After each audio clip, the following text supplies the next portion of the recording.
22 April 2015। আজ থেকে ঠিক 10 বছর আগের দৃশ্য।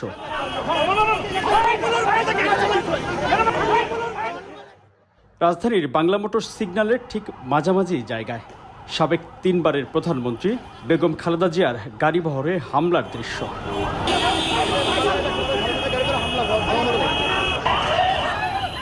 সে সময় ঢাকা সিটি কর্পোরেশন নির্বাচনের প্রচারণায় পরপর 3 দিন রাজধানী ঢাকার বুকে প্রকাশ্যে সাবেক প্রধানমন্ত্রীর গাড়িতে সরাসরি হামলা চালায় তখনকার ক্ষমতাসীন দল আওয়ামী লীগের নেতাকর্মীরা।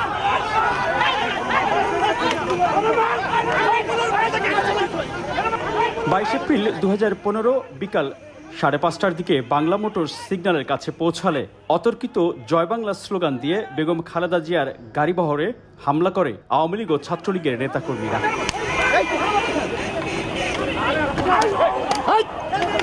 এ সময় বেগম জিয়ার গাড়িটি সিগন্যাল পার হলেও পেছনে তার নিরাপত্তার দায়িত্বে থাকা সিএসএফের এক সদস্য হামলার শিকার ও মারাত্মক আহত হন।